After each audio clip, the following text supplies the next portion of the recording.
Hello everyone, welcome to my YouTube channel PAPC pharma classes.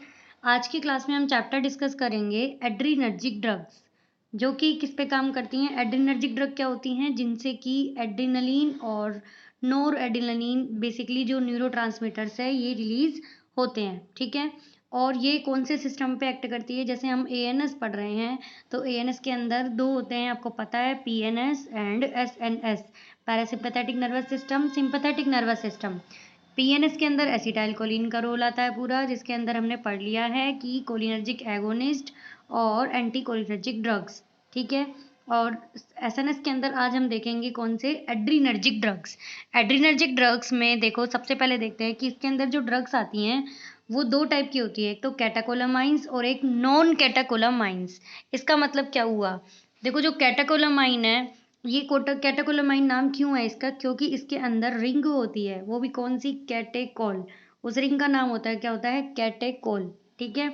वो ring अगर structure बनाऊं, देखो मैं इसकी कैटाकोल रिंग की, तो इस तरीके से होगी। OH, यहाँ पे OH जाएगा, यहाँ पे भी OH, ठीक है। जब हाइड्रोक्सिल ग्रुप कंटिन्यू एक रिंग पे प्रेजेंट है इस पे, तो इसको बोलते हैं कौन सा? कैटेकोल रिंग, ठीक है। और यहाँ पे मान लो कोई ग्रुप है और इसमें NH2 भी लग रहा है, तो NH2 क्या होता है? एमाइन, तो कैटेकोल एमाइन, ठीक है। इसलिए इसका नाम क्या हो गया? कैटेकोलामाइन, ठीक है। ये इसका यहाँ पे नाम हो गया। अब हम बात करते हैं किसकी? अपने ये देखते हैं नॉन कैटेकोलामाइन। बाकी नेक्स्ट है इसके अंदर कौन सी? नॉन कैटेकोलामाइन, यानी कि इनके अंदर जो कैटेकोल न्यूक्लियस है वो यहाँ पे नहीं मिलता है। ड्रग के नाम है फिनाइलेफ्रीन, एफिड्रीन और टायरामाइन। कैटेकोलामाइन में एपिनेफ्रीन, नोरेपिनेफ्रीन, डोपामाइन, ठीक है। जो एपिनेफ्रीन है और नॉन एपिनेफ्रीन है, यानी एपिनेफ्रीन जो ये है, इसको हम दूसरे किस नाम से जानते हैं? एड्रेनलिन।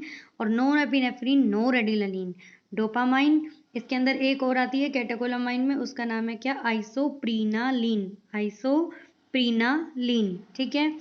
और नॉन कैटेकोलामाइन में फिनाइलनेफ्रीन, एफिड्रीन, टैरामाइन, एक और आती है इसके अंदर कौन सी? एम्फिटामाइन। वैसे तो इसमें मोस्टली और भी ड्रग्स आते हैं कि जिनके अंदर कैटेकोल न्यूक्लियस नहीं मिलता, लेकिन अब हम बात करें स्पेशली एड्रेनर्जिक ड्रग्स की, तो इनके यूजेस भी इसी हिसाब से पढ़ेंगे और इसीलिए इनको इस कैटेगरी में स्पेशली रखा है। एम्फिटामाइन ये क्या है? नॉन कैटेकोलामाइन, ठीक है। क्लियर?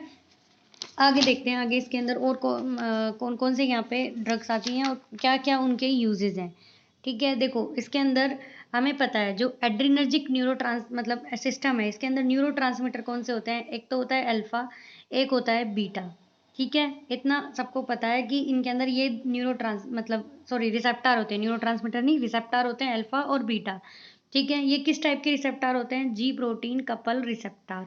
कौन से? जी प्रोटीन कपल रिसेप्टार, जो हमने पहले की क्लास में डिस्कस कर लिया था, ठीक है।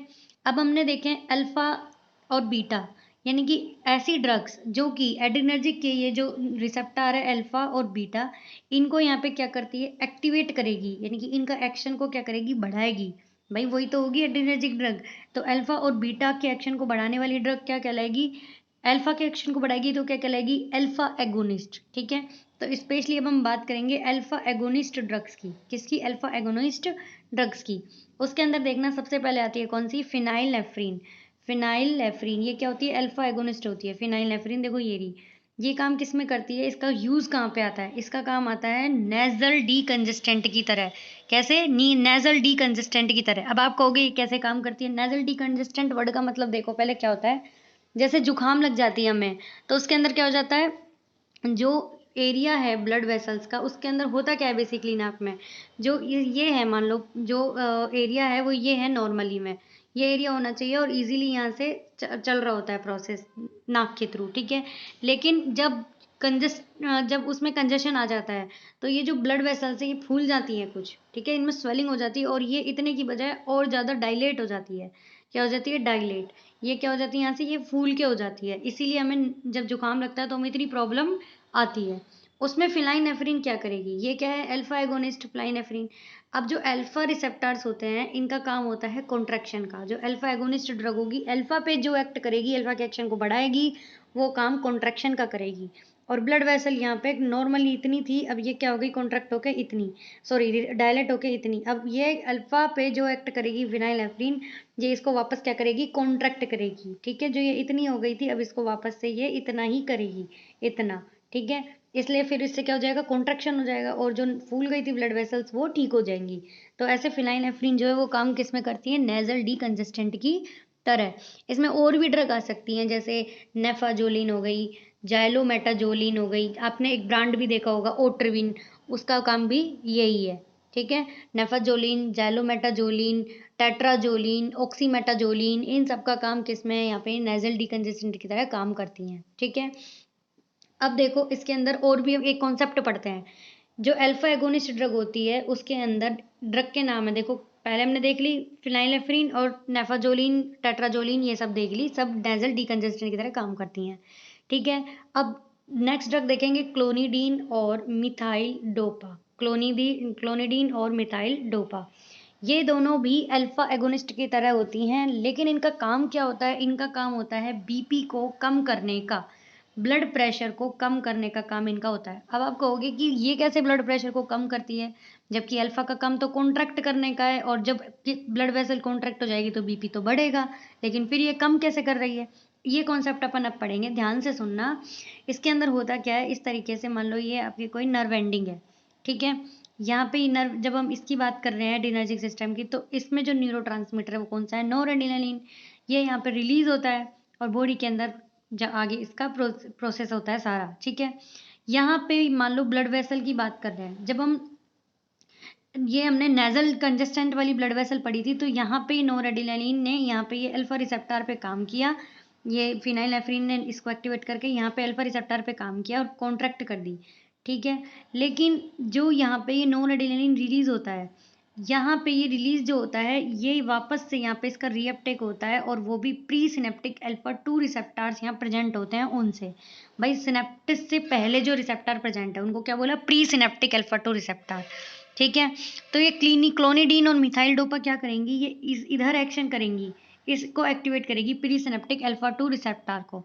ठीक है, जिससे कि क्या है कि ये इधर नोरएड्रेनालिन का रिलीज कम होगा।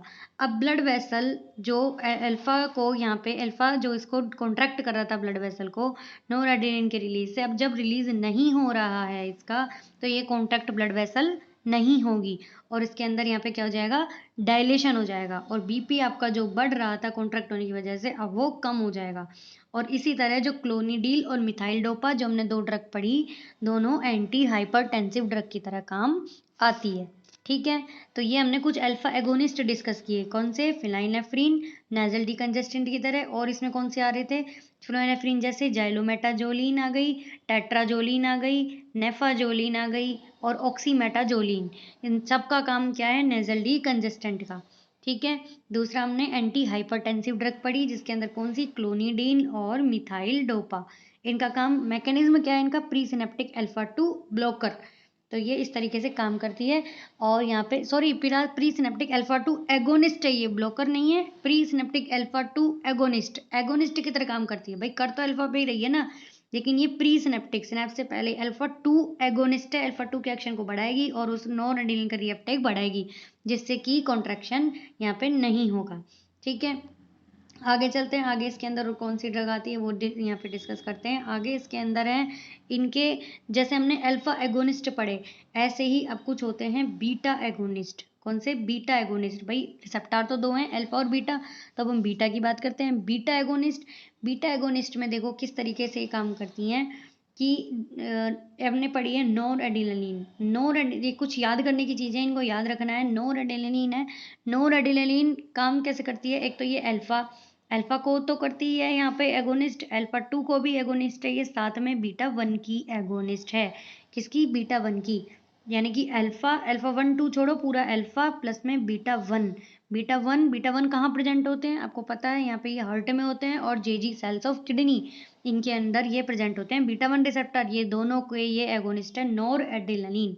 ठीक है, एड्रेनालिन कहाँ पे काम आती है, अल्फा के अंदर भी काम आती है और बीटा के अंदर भी काम आती है। दोनों की एगोनिस्ट है, इधर 1 2 और इधर भी 1 2, दोनों की एगोनिस्ट होती है एड्रेनालिन। ठीक है, किसी को जब कार्डियक अरेस्ट होता है तो उसको यहाँ पे कौन सी ड्रग दी जाती है, उसको एड्रेनलिन ही दी जाती है। जब किसी को कार्डियक अरेस्ट की प्रॉब्लम होती है तो उसको एड्रेनलिन ड्रग दी जाती है। वो भी कैसे, जब कार्डियक अरेस्ट होता है तो उसके अंदर सीधा इंट्राकार्डियल इंजेक्शन लगता है। कौन सा? इंट्राकार्डियल इंजेक्शन। किसका? एड्रेनलिन का, डायरेक्टली हार्ट के अंदर फ्रॉम रिब्स। तो उसके अंदर एड्रेनलिन काम आती है, और एड्रेनलिन अल्फा बीटा एगोनिस्ट है, अल्फा 1 2 बीटा 1 2। ठीक है। ऐसे ही कोई पूछे कि बीटा 2 एगोनिस्ट कौन सा है, प्योर बीटा 2 एगोनिस्ट, तो वो होता है टरब्यूटालीन, सालब्यूटामोल, सालमेट्रोल। ये जो हैं ये बीटा 2 एगोनिस्ट होते हैं। बीटा 2 रिसेप्टर कहाँ प्रेजेंट होते हैं? ये आपके स्मूथ मसल्स पे प्रेजेंट होते हैं। जैसे आपका यहाँ पे लंग्स हो गया, यूरिनरी ब्लैडर हो गया, इंटेस्टाइन की मसल्स हो गई, इनके अंदर बीटा 2 रिसेप्टर्स प्रेजेंट होते हैं। ठीक है, ये यहाँ पे काम करेंगी। इसीलिए जैसे टर्ब्यूटालीन है, ये आपने देखा होगा, इसके अंदर ब्रोंकियल अस्थमा के अंदर काम आती है, क्योंकि ये रिलैक्स करती हैं उसको, किसको? जो आपकी ये ब्रोंकियल मसल्स है, ब्रोंकियल आर्टरीज है, इन सबको ये रिलैक्स करती है, इसलिए अस्थमा के अंदर ये काम आती हैं। ठीक है। ऐसे ही रिटोड्रीन, रिटोड्रीन नाम की एक ड्रग होती है, रिटोड्रीन। रिटोड्रीन भी बीटा 2 एगोनिस्ट होती है। कौन सी? Beta 2 agonist. ये यहाँ पे यूरिनरी ब्लैडर को रिलैक्स करने का काम करती हैं। मान लो ये काम कहाँ पे आएगी, ये मान लो यूरिनरी ब्लैडर है, ये कोई यहाँ पे फीटस प्रेजेंट है, कोई प्रेग्नेंट लेडी है।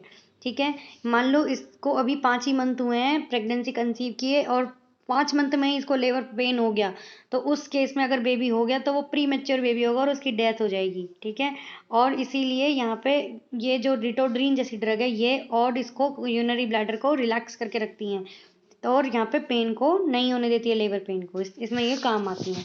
ठीक है, ऐसे इनका काम आता है। देखो यहाँ पे अब यूजेस हम देखते हैं। कार्डियक स्टिमुलेंट, ये कौन से हमने डिस्कस किए? अल्फा एगोनिस्ट और बीटा एगोनिस्ट। अल्फा एगोनिस्ट में फिनाइलनेफ्रीन, जाइलोमेटाजोलिन और क्लोनिडीन मिथाइलडोपा, जो कि प्री सिनेप्टिक अल्फा 2 एगोनिस्ट थी। ठीक है।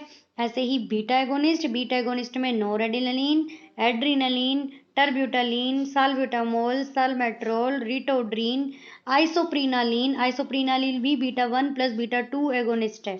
कौन सी? आइसोप्रीनालीन। ठीक है, अब डिस्कस करते हैं हम यूजेस। कार्डियक स्टिमुलेंट में देखो लिखा है नोरेडिनलिन, एड्रेनलिन, डोपामिन। मैंने आपको बता दिया एड्रेनलिन इंट्राकार्डियल इंजेक्शन की तरह काम में आती है। अस्थमा, टर्ब्यूटालीन, साल्ब्यूटामोल काम में आती है। यूट्राइन रिलैक्सेंट जो हमने थोड़ी देर पहले डिस्कस किया, रिटोड्रीन और आइसोसक्सप्रीन, ये भी दोनों का एक ही काम है, यूरिनरी ब्लैडर को रिलैक्स करने का। ठीक है, तो हमने ये डिस्कस की कौन सी ड्रग्स? Adrenergic drug.